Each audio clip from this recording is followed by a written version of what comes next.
So good morning again. As I was preparing for the talk this morning, I said, for sure, this Sunday, we won't have any new people. Everybody would have been here at some point for this series, but I think I'm wrong, right? So I have to do a quick review. But a review doesn't hurt, because it kind of reinforces the principles that we are working together this summer. I love what Jane Richardson said to me right before the service. She said, this is so cool because this is the practical application, right, of the truth principles. This is practical Christianity. And we don't always spend time together as a congregation really working the principles that we talk about all year long. Certainly we do that in our classes, in the Quest, and the 4T Prosperity Program. But how often do we really do it as a spiritual community? So this has been an exciting process for me. I hope it's the same for you. So we've got this book. I forgot the name of it for a minute. E-Square.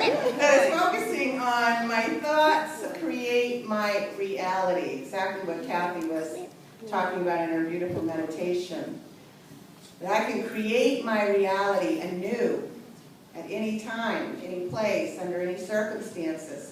And there's these 9 do-it-yourself energy experiments that are showing us the way to this.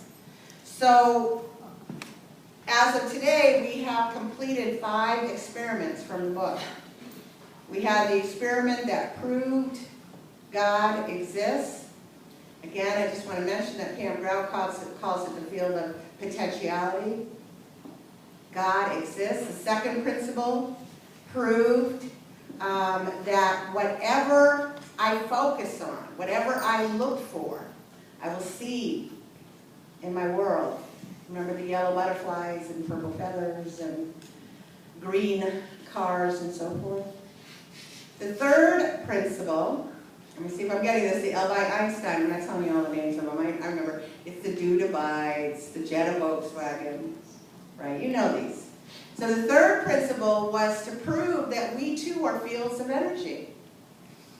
Remember the magical wands, as I like to call them. What did I call them? Energy wands. The fourth principle, abracadabra, that principle, was that if we truly focused intently and consistently on what our heart desires, we will manifest that in our world. Pretty exciting stuff. And then this past week, we've had the whole week to prove that there is a source, a channel of guidance always available to us. And it's not Dear Abby. We have an inner guidance. All of us have inner guidance. We have the divine within to show us the way. If we will but what? Yes, ask, listen, and pay attention. So we had the opportunity this week to take 48 hours out of our busy lives, ask a yes or no question to that field of potentiality, to God, to that field of infinite possibilities. A yes or no question. And then listen. Listen for the still small voice within. The voice of the divine, the voice of our higher self, the voice of our God self. Instead of running to and fro and getting everybody's opinion and asking for advice and what should I do and what would you do, or even turning within to our conscious mind. Remember Pam Grau talks about that? The monkey mind, the mind that's driven by the ego, that thinks it knows exactly what to do, not to get caught up in that incessant chatter that's generally based in fabrications and misperceptions and confusion and chaos. So how many of you had a chance to practice experiment number 5, the Dear Abby principle? Yes? Good, because we're going to be sharing in a bit, but as I like to do every week, I'll start with my lab report. This is a hard one for me. I struggled at first with coming up with a yes or no question. I'm much more wordy than that. I want to have an in-depth discussion. Yes or no? So I really struggled with that. What am I going to ask to feel the potentiality that can be answered simply with a yes or no? And then something kind of fell in my lap where a situation came up that it was brought to my attention that one of the leaders, first of all, I want to say, I'm going to share 3, hopefully quick, some semi-quick examples with you. 2 of how not to do it, and 1 where I think I finally got it, how to listen to the still, small voice within.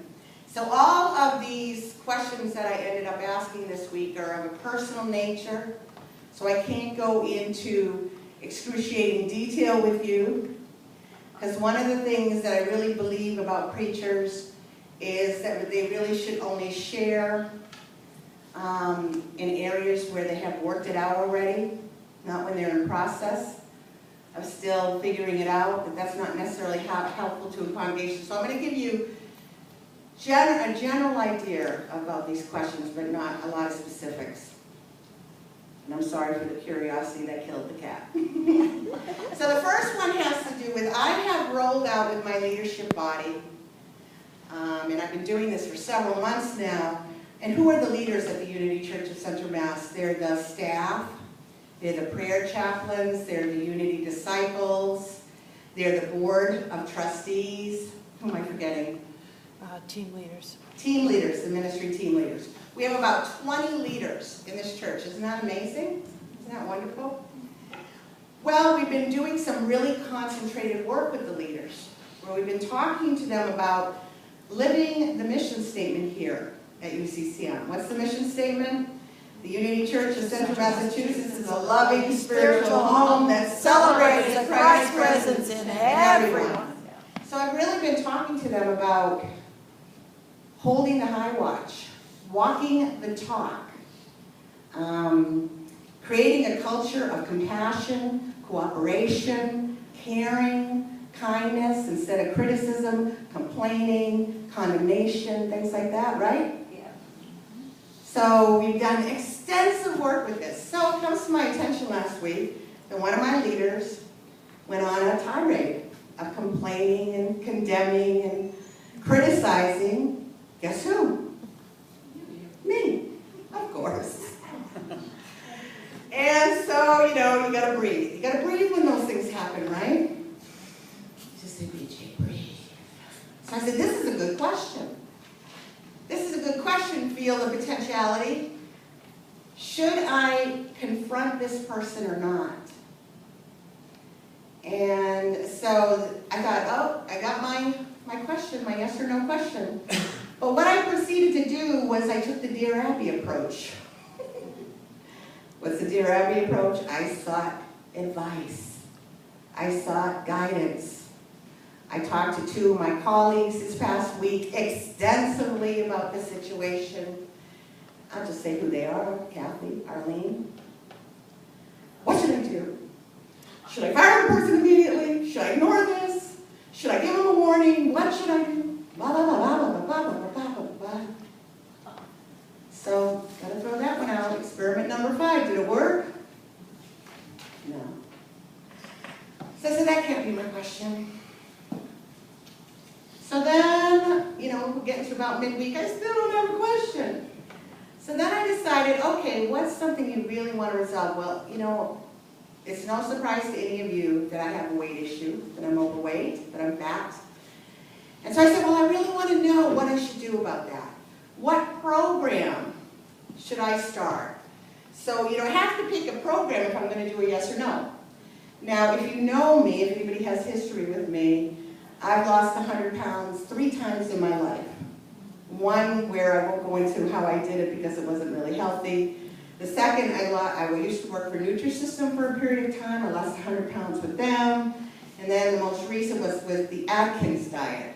So I'm sitting there trying to figure out, what should I do? Where should I turn? And what was going on? I was engaging my conscious mind. The monkey chatter. Should I do this? Should I do that? What's the best? And you can tell that all those guys were so successful, right? I might have lost 100 pounds 3 times. I've also gained it back 3 times. So I was struggling and whipping around and, what am I going to do? And then I said, this is going nowhere because I'm stuck in the conscious mind. I'm stuck where? In the ego. I'm stuck in trying to figure it out myself. So we get to Friday morning. Yeah, it's true. I wake up Friday morning. I got 48 hours till today. And I said, I have 48 hours left. I have to ask a question. What question am I going to ask? Well, the night before, Thursday night, we had our final Keys to the Kingdom class. How many of you were in my Keys to the Kingdom class? Great class. Wonderful, wonderful program. And the final lesson of the key, for those of you who don't know, this is the seven keys to establishing abundance and prosperity in your life. So in the final session, the instructor on the CDs has us review all 7 keys to see where we're at, because all 7 keys have to be working and activated in our life to express and manifest abundance. And one of the keys is forgiveness. I think it was the 5th key, am I right? Letting go of the past.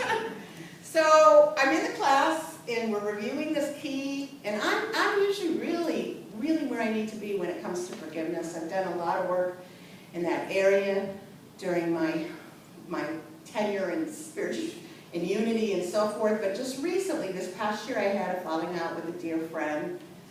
And as we were reviewing this on Thursday night, I'm like, oh, this is not in order in my life. I just had that thought. I didn't do anything about it at the time, but I had that thought. So Friday morning, when I'm sitting there saying, what question am I going to ask the FP that has a yes or no? I got it. I said, am I finally ready to forgive this person? To have peace in my relationship with this individual? This is what I asked at 9:30 a.m. on Friday morning. 10:30 a.m. the phone rings. What do you think? The person is calling. I spend an hour and a half on the phone with the individual. And after the call, I have a clear answer to my question. Peace is already established between you and this individual. So let the healing begin. So that gives you 3 examples of how to seek guidance. And I truly learned the best way is to turn within and then to let go and let the FP show you the way. So with that, I'm going to ask Ethan to get the mic. We're going to have some lab reports, I hope. Who's first?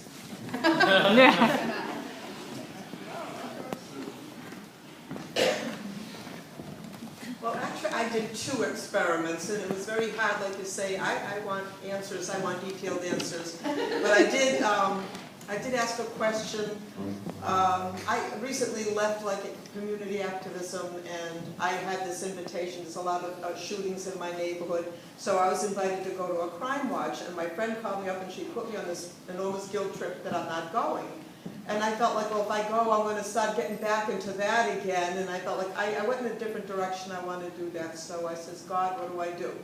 I said, I'm going to leave it to you. I says, if I get a call from this person, Ron, he never calls me in the afternoons. If I get a call from him in the next 15 minutes, then I know that's my answer. Yes. Stay away from the meetings. Don't get involved. Sure enough, I got a call from Ron. He says, I don't know why I had this urge to call you. And I says, well, I says, you just answered my prayer. You're an agent of God. He says, oh, no, don't stop. I says, I'm an agent of God. And I explained it to him. He says, okay, listen to it.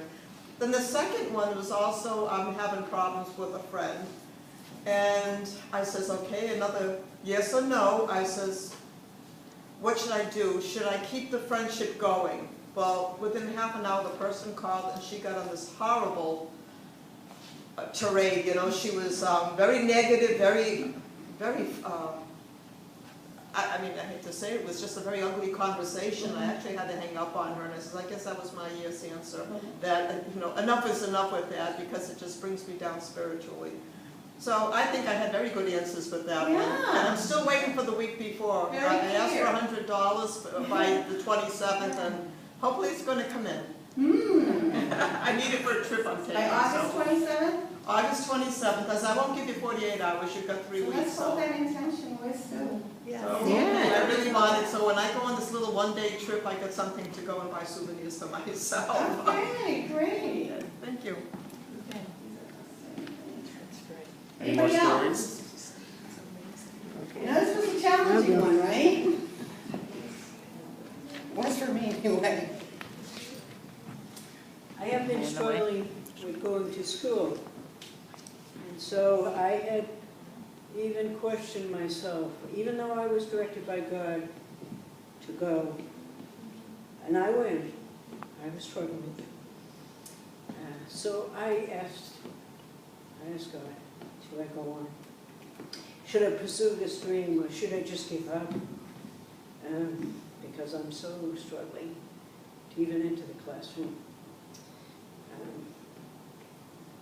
I go to my computer, and there it is. Allowed, yes. Go on. So I was out yesterday. I came in kind of late, and this morning I got up and I received a beautiful message. A beautiful yes from Reverend Bj. Oh, okay, I know what you're had- talking about. The paper from my class. And Reverend Bj sent me the most beautiful message of how my paper was. And I was touched, and I came in like a kid today. Yes, you did, and it was wonderful to see. So I have to go on and keep going, because it's a yes, it's a yes. Yeah. So that's Wow. That's why I put up for the homework yesterday. It had to be you. I was like, what am I doing this on a Saturday for? I should be writing my talk. Well, all of you guys have a heck of a lot more courage than I had this week. I had the question, but I didn't ask it because I didn't want the answer. Because I know the principle works. I right away had the question last Sunday, and it was like, I fought with myself all week long. Nope, not going to ask it. Nope, not going to ask it. Woke up Friday, said I got 48 hours, I got to ask it. Nope, I'm not going to ask it. I even, when I spoke to BJ, and we talked a little bit, I told her I had the question, but I hadn't asked it. And she said, you haven't? And I said, no, because I know the principle works, and I'm not ready to hear the answer. So I'm making a commitment and setting the intention that this week, Really? I will ask the question and see what God has to say. Can I say the nature? I won't say the details, that it's It is. It's about forgiveness. It is about forgiveness. hard stuff to do. Yeah, Hard work. my stuff to do around a family member, and it is about forgiveness. Yeah. We should be clapping.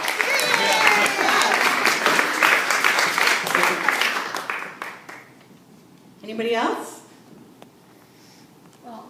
Okay, Jane, and then Alfredo. I'll hold the picture, but I don't know how to do it. I hesitated again about the question, because it's been in my mind a hard, long time. And finally, I asked, even now, at this late date, should I really write my memoir? And so I guess I got to get up early and do it, because on the internet I got several ideas, one from Hay House, one from another, like Balboa, and how you can put things down and get them, you know, for your family or whatever. So I got my answer, and now I got to get up early every morning and do it. Yay! That's the difference. Jane, my mom is 88 years old. You know Kay is 88. She's turning 89 in November. We're right in the process now of publishing a book with her. So it's never too late, okay? You guys can become authors together. We're working on that this summer. turn. Oh, yeah. Okay, yeah, I had, There we go. yeah, I got a question. You know, a couple of weeks ago, I was in Canada. I was with my family, and I enjoyed so much, and I realized that I was missing so much that I decided, I am a bit quick for my decisions, and I decided that I will move to Florida because we were talking there, and that was the best place to go because the weather and because they are in that area, and we could be together more often. I told Bj, it was a surprise for me and for everybody and for all my friends. But then, you know, I had this big question because, you know, I was formed, I mean, my degree is in decision making. That's my master's degree. So I always, you know, when I am going to make a decision, I start doing statistics, you know, finding out if it is convenient or not, and all these things that I knew, as we just said, that it's not the right way to go. So I said, well, this time, I'm going to decide according to this, what we are doing in church. I don't know if it's going to be crazy or not, but that's the way I will do it. So I said, don't start, you know, investigating and finding out and getting, you know, advice and reading what you usually do to take a decision, as I used to teach at the university. No, don't do that. Just do it the way Bj said. Oh, I was really nervous, you know, because I've never done this before. I mean, I always went the scientific way. So I said, okay, and it was amazing the amount of answers I had. For instance, the very first day that I decided that was Monday or something like that, I decided to go that way. I have a dream. I have a dream exactly, there was a dream that I lived before. When I went to university in England, the first thing I saw in my dorm was a sign. It was a beautiful girl in a I remember, you know, clearly, it was in a convertible car. It was an MGB. I bought one of those because I love it when I saw the picture.